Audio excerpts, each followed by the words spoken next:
Hello everybody and welcome back to a new video. It's Tyler here and I'm with a new video on how to draw horses. So let's jump straight into the demo.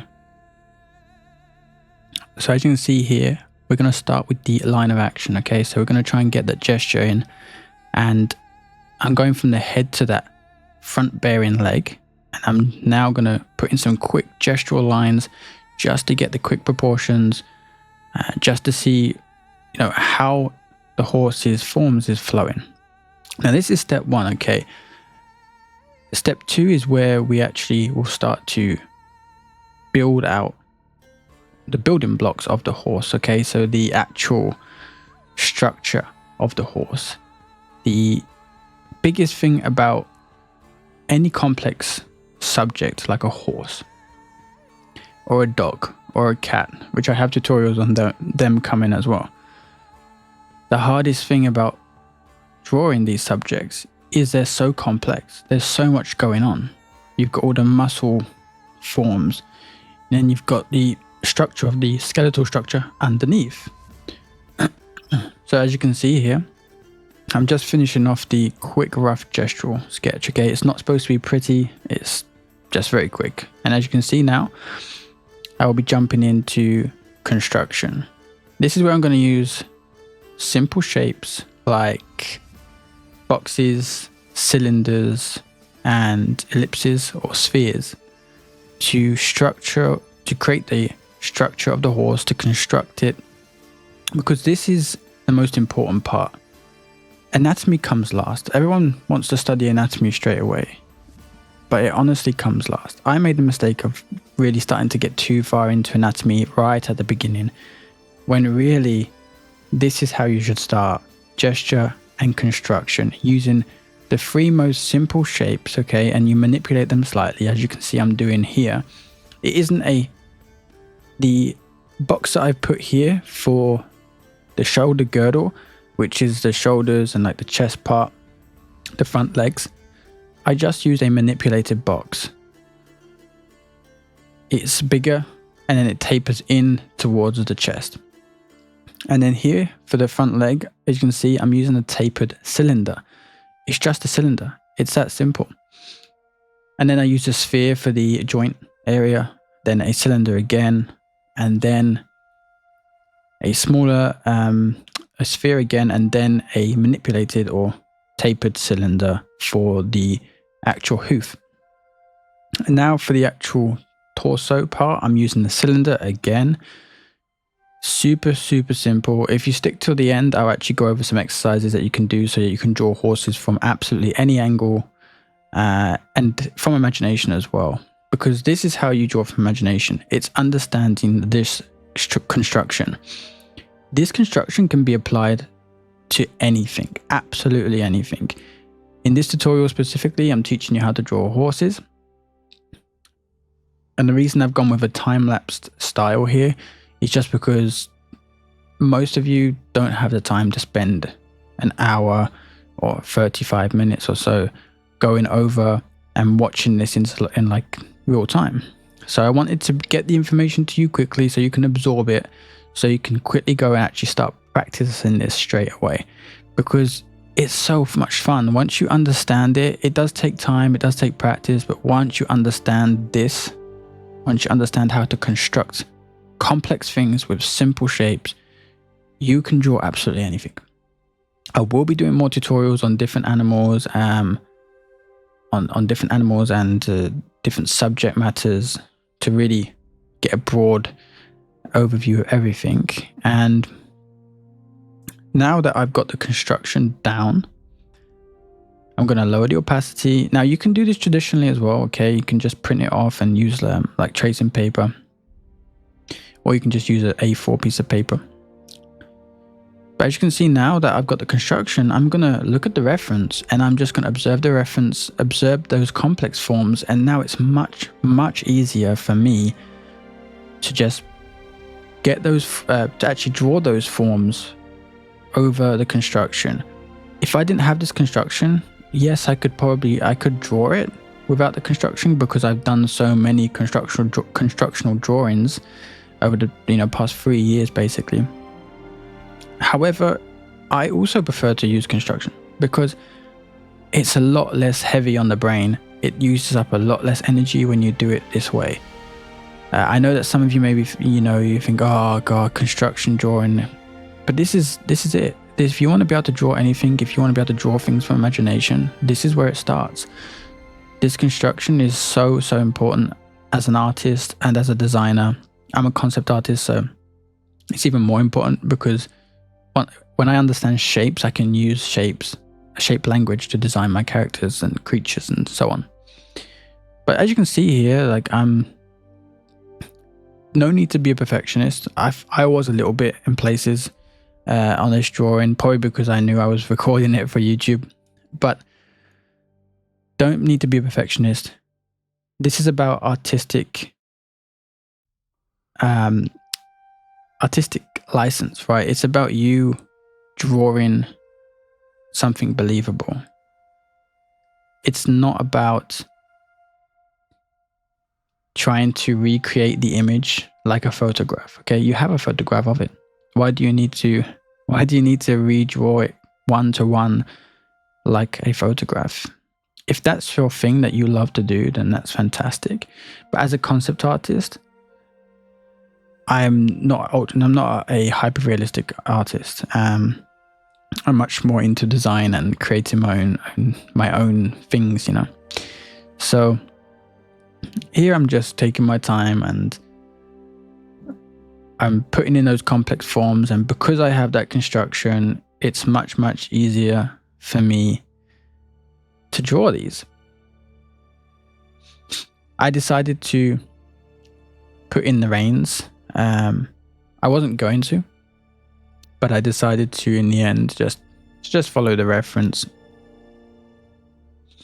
But being able to learn how to take these simple shapes and build something complex with it, you'll be able to, let's say you have an idea where it involves a horse and perhaps it involves a knight, but you can't find the vision, like the reference for the vision that you have, right? You have the vision of the pose for the horse, you have the vision for the pose for the knight. However, you can't find their specific references.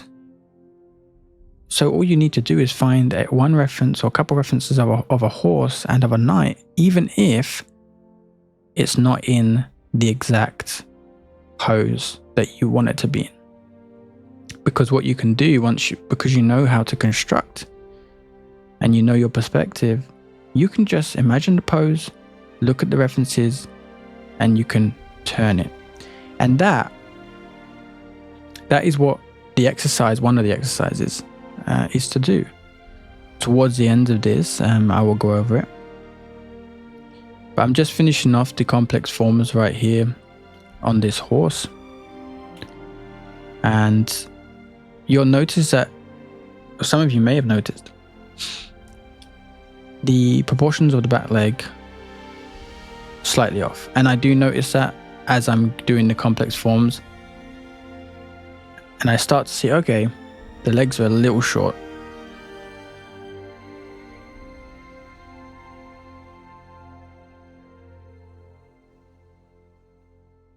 And this is where I will start to notice that, okay, I made the stomach a bit too big. So I'm going to bring that up a bit. This will allow me to extend the leg a little bit easier, or in an easier way. And you can see me doing lines across, and that's me to make sure my perspective is correct, right? So I will do lines from one leg to another and try to create a box shape, like box plane, or rectangular plane on the ground. And this will make sure that, because this horse is basically in 2-point perspective, you're seeing it from an angle from the side, and there is 2 vantage points going off.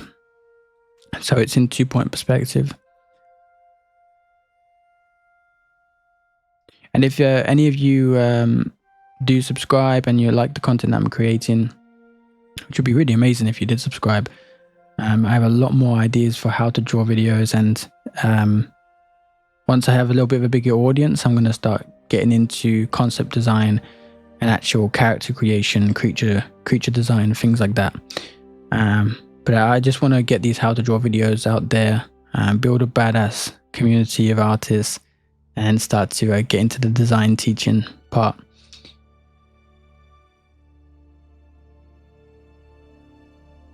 But yeah, just finishing this up now.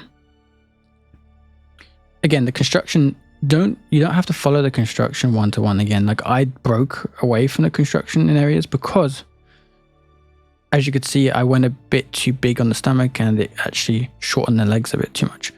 But there you go. I put a nice, it was more of a stylistic choice, but I put more of a curve in the back than there is in the reference. But you can change the reference how you want if you want to. And it's a great thing to do, actually, to actually change the reference. It gets your brain thinking in a more of a design sense. So it's definitely very good. And now what we're going to do is I want to get a bit of a close-up. I want to do more of a close-up on the actual horse's head, because they can be very difficult. And it's one of the faces and heads is a thing that humans, we immediately look at, right? So as you can see, I'm immediately going into boxes. It's very simple. Okay, I'm looking at the reference, I'm understanding the horizon line. It's not 100% accurate, but it's good enough. If you become too much of a perfectionist on these things, you're going to be stuck for hours on one drawing. It doesn't need to be perfect, and I would say that perfection is a myth that I would like all of you to forget about. Okay, perfection is gonna hurt you more than anything. Perfection can be used strategically, but it takes a lot of practice, to be honest. Most people get lost in the perfectionism, and then it can really hurt you. I'm not perfect. I also do sometimes get lost if the drawing really means a lot to me.